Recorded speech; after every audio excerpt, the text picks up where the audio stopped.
All right, well, welcome. This is my first real attempt to try to do a screencast, so bear with me if I make some mistakes here. What I'd like to do is talk real quick about what is government. Okay, as you can see, a girl is, she doesn't know what government is either. So let's go ahead and look at it. So, first of all, what we need to understand is that a government is an institution through which laws are made, enforced, and interpreted. And you probably know a lot of this already.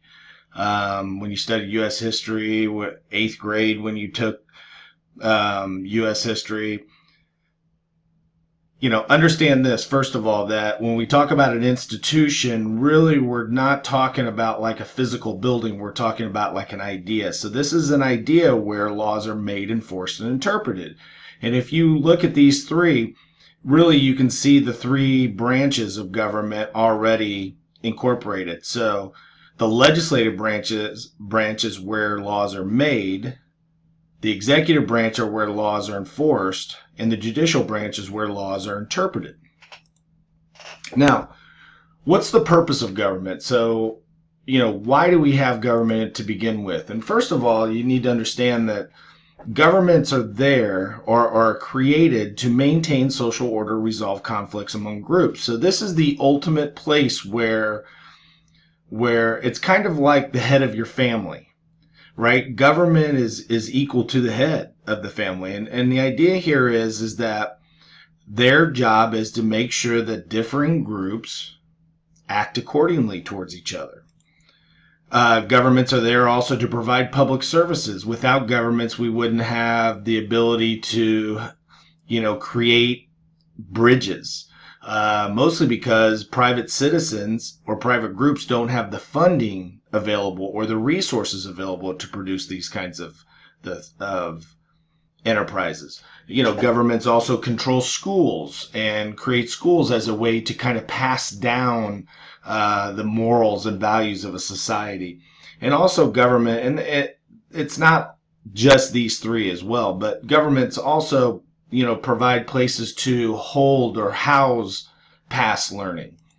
They also provide national security and defense. Without our government, we would not be able to secure our borders. And then lastly, its main purpose is to make binding political and economic decisions. So again, think back to the family. The head of the household is the one who makes these binding decisions. There is no one to appeal above and beyond the government.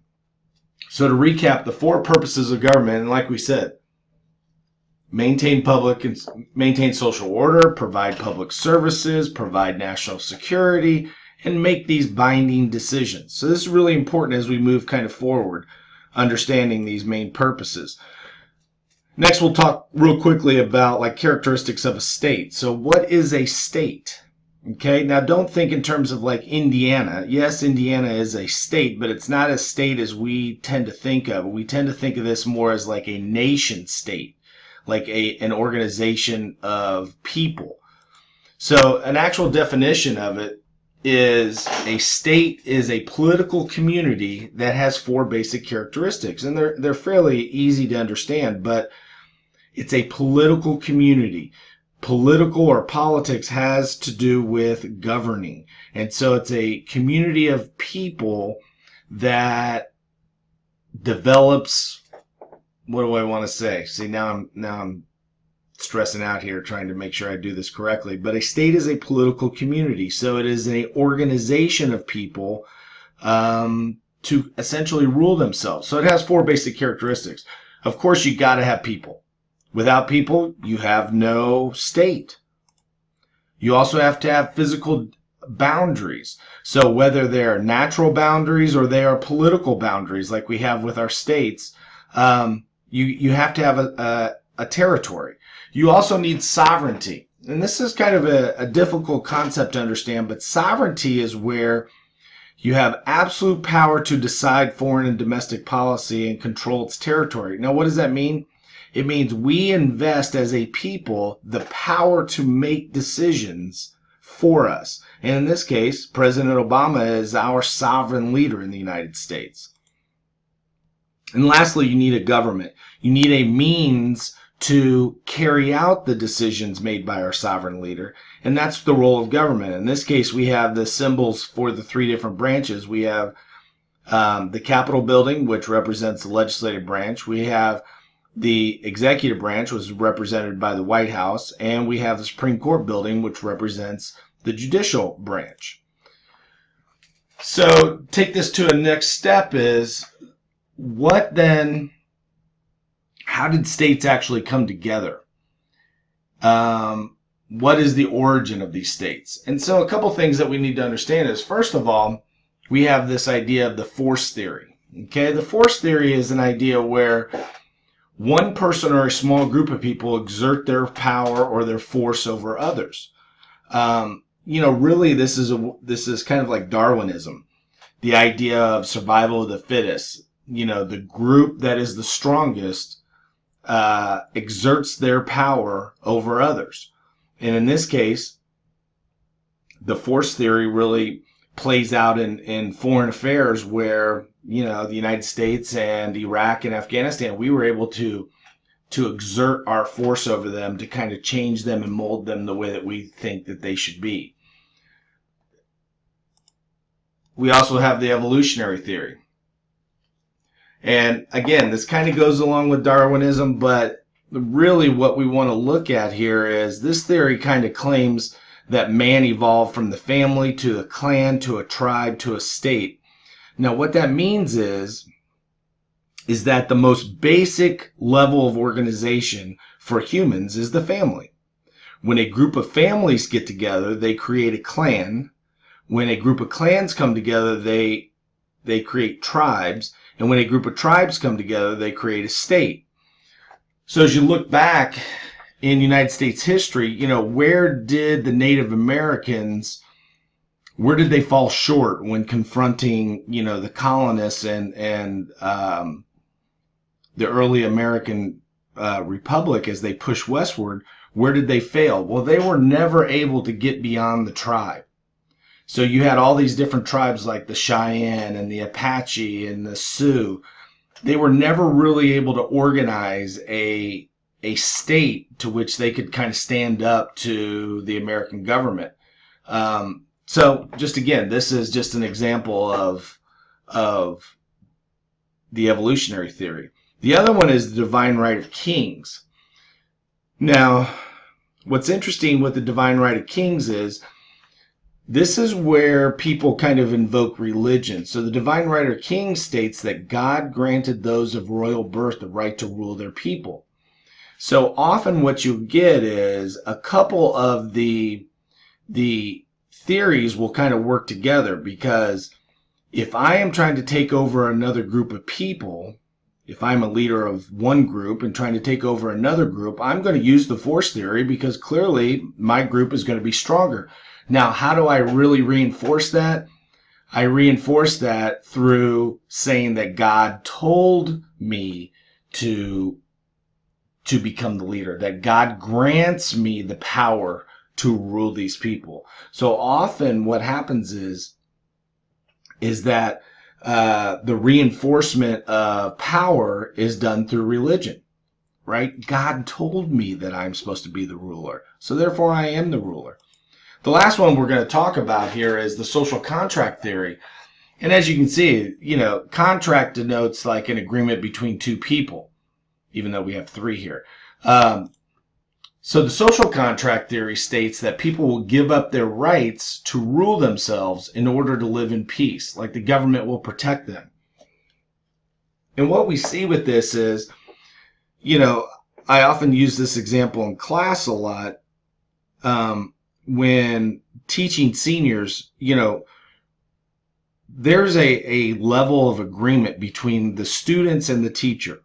Now, what is it that the teacher has? The teacher has the ability to kind of lead the students through the material so that the students ultimately can pass the course, right? So essentially the teacher has the power to protect the class, the power to lead the class, the power to make decisions for the class. Now, what do the students have?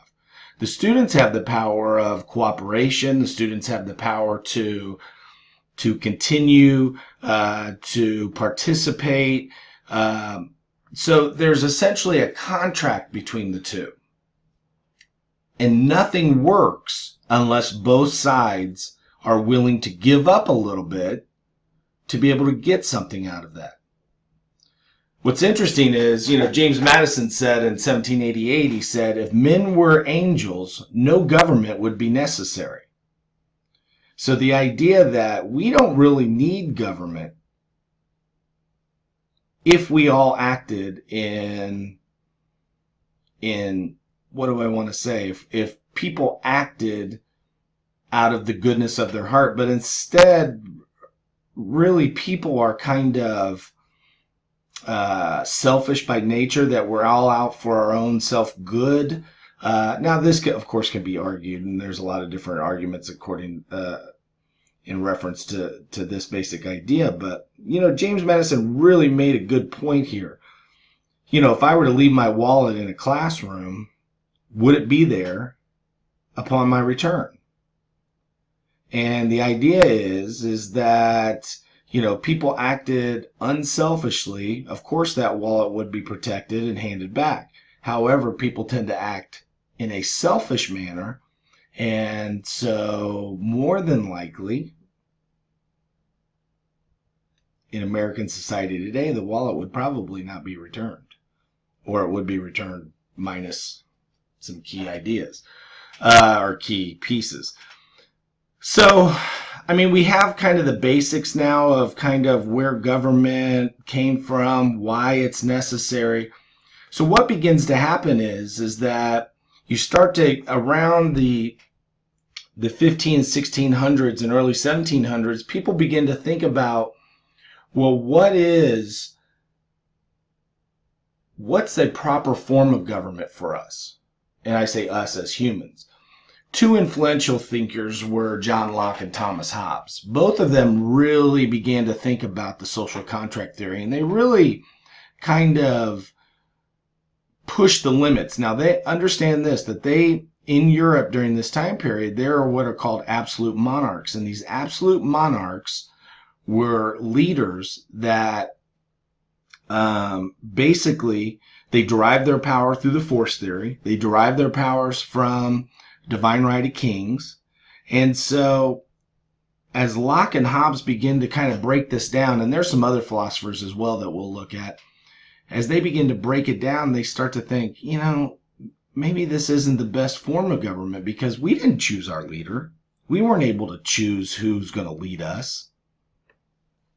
And so this is kind of an important concept to kind of think about as we move through this.